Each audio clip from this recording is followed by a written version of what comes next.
Oh, self-selecting evolutionaries, we're very, very glad you made the inaugural expressions of 2017. You have voted by your presence, which is a positive and poetic thing. We will not deny and defy the weather outside and bring our own sunshine weather. Exactly. We got 4 new pieces for you. Oh, wonderful. Yay, 2017. Is Is a video on for you? I have no idea. He was doing all of that. So. I think it's close. David Lester Young, are you? Are you You've got a video on? He's filming me what? Yes. He's It's right there. Okay. I just figured I'll worry about that later. All right. So, okay. That's good video. Did it work for you, the last video? It's good for him. Did it actually work? Did it? It's working now. Oh, Yeah. oh, now it's recording. But now it's not You're live. I don't know about people. Okay. No matter. Of the 4 pieces, and thank you. Walking through ruins, she saw desolation.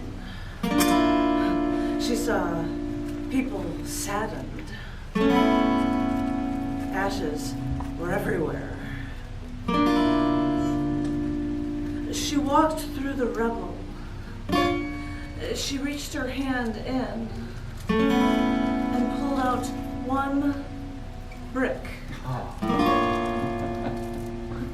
Dusted it off. Everyone was saddened. Everything was ruined. She saw this brick and thought, what can I build? Yeah. You think it's all over, but this is your chance. Let's start anew. Yeah. Let's start from scratch. Let's make this world as we see it could be. I love it.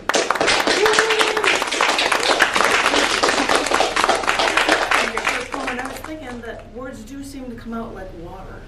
So, is there a PJ walking around? Because she's all glittery. Would you like to pull on my water facet of a poem here? Yeah. Why not? But very, What very happens? carefully. Words come out. Yeah, and we'll see what I can come up with for it. Flow. See if it actually, oh, awesome. Goodness. Because it says, when the world lays in rubble and everything is gone. Yeah. What? Whoa. Then get out the bulldozers Yeah. and haul out the trash. Yeah. Because I'm here to tell you that we're starting anew. So stop asking for things. Yeah. And start working for things. Yeah. It's time to make choices, and it's time to lay claim to everything we've been blindly giving away. Yeah. Because you know it's now time to take it all back. Take it in your own hands, people. Mold your own tools. If you're scared of someone taking charge in this country, well, take charge of yourself. Yeah. And I'll take charge of me. Because only when we define our role in the future will we see the future we want and the future we need. We can let others define our futures for us, or we can spread the word and we can make a difference. Oh. Fantastic. No problem. I was like, I had this pipe and I was like, and I have an extra one. So you were going to get another one I because love it. I I'm love like, it. I might as well print out the poem on the thing and see how that goes. Yes. And it's a necklace. I should like put it around my neck. What was I thinking? That's a good That was book. our first. Garland for your tree. A garland, yeah, a garland for the tree. Wow. Anyway, this one's a lot more editorial. So, and I don't even know if I'm going to use this because I'll want to editorialize. So I'll hold my thing. I won't even say that. Enjoy. It concerns me when I see toddlers vying for the mommy's attention, yelling to get their mommy to look up from their smartphone. Oh. It confuses me when I hear that IBM Corp, the company that invented the PC, Yeah. has decided that all its employees are going to use Macintosh computers. Really? Riddle me this, Batman. Why is it that the new decree is that all IBM employees should use Macs and not PCs? Oh, jeez. It condemns us all when I see an ad on TV of a hero fighting enemies, killing people, escaping certain doom before saving humanity, until a PlayStation logo appears, followed by the words, "Greatness awaits."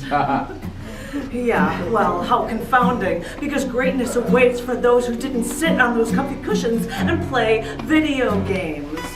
Heroes act. They don't sit back and escape their reality by playing games of an alternate reality. Yeah. They make Yes. their lives great. Yes. So yes, for all you console junkies out there, greatness still awaits. Yeah. It consumes me when the town I am from, the city I love, the one with the best architecture, the best skyline from the water, and wait a minute, the best tasting tap water too, the best blues music, the best cultural mix. It consumes my soul when the mayor calls Chicago a sanctuary city and further restricts gun rights of those who can legally buy guns.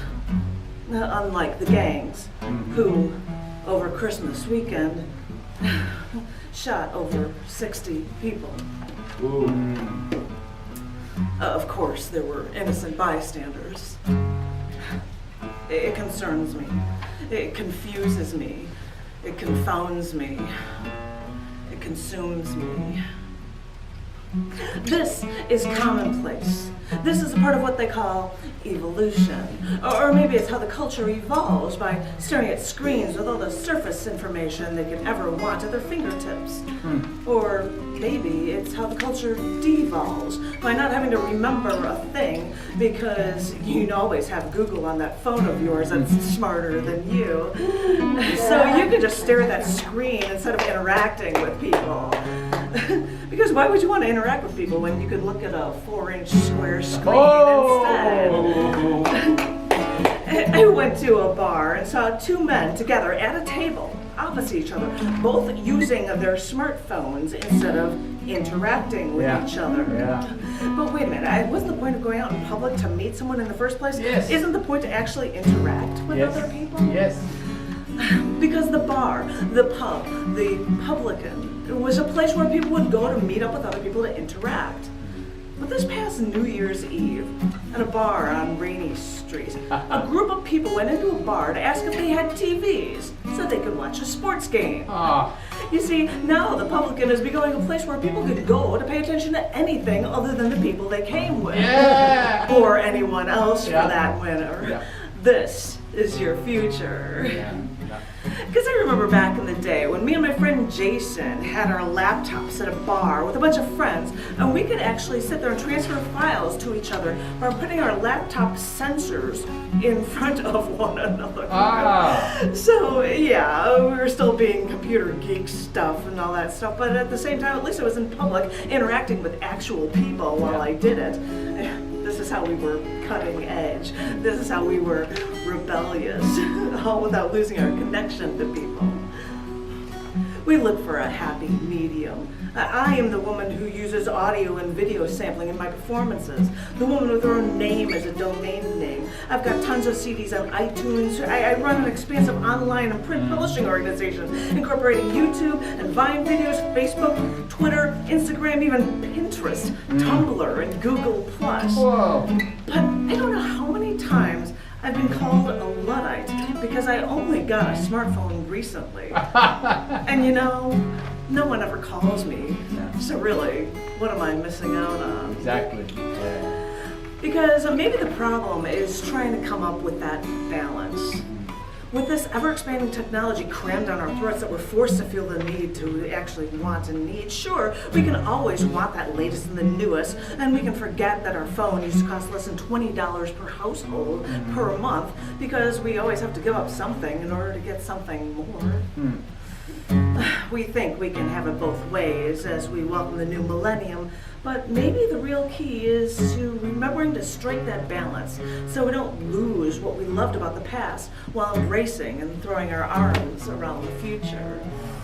The future is ours.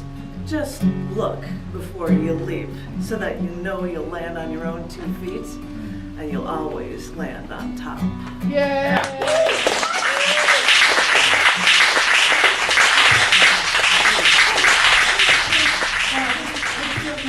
Right, thank you very much. Thank you very much. I was worried about that one. This is the last piece that is new.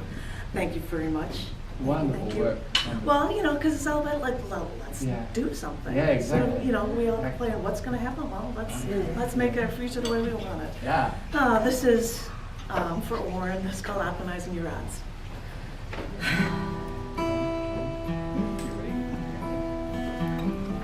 When the bad news comes, do you run away? After a life-threatening blow, do you just give up? Or do you smile and find a way to get ahead? Huh. My friend Warren, bless his soul, he'd play songs that I wanted to cover in our band and not just more Stevie Ray Vaughan. He'd drive in a car with me for 3 hours to be in a radio show interview. He'd play guitar at my wedding. And when my friend Warren, bless his soul, contracted ALS, his smile never faded. He'd go on group walks to get money for looking for a cure, and even when the ALS intensified and his muscles failed him, they gave him a wheelchair and a voice box so his thoughts could sound like Stephen Hawking.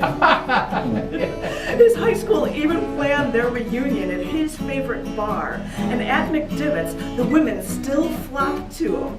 And not skipping a beat, Warren still would flatter every woman he saw with his Stephen Hawking voice, and everyone that night felt happier just from knowing him. Wow. His desire to live, more importantly, his friendly demeanor made every uphill battle seem like it was no effort at all. Even like if you were seated, leaning back and letting those wheels take you anywhere you needed to go. And every single one of us, all of our lives, we're all never prepared for the struggles we face. But I have learned, and you can too, that we can still win over impossible odds. And sometimes we don't have control. But it's the same thing as driving a car and letting those wheels take you wherever you need to go. We don't know how all the gears in that car will work, but we trust it, and we have the same trust as every other driver on the road. And sometimes we give up control, knowing it's for the best. We get on an airplane and trust the pilot. We sit in our seats, insert the seatbelt latch till it clicks us in. We place our seats into their upright and locked position, and we give up control. Even for us control freaks, we know we can't do everything on our own. And lucky for us, once we give up a little control, well, look at all the places we can go. Oh, yeah.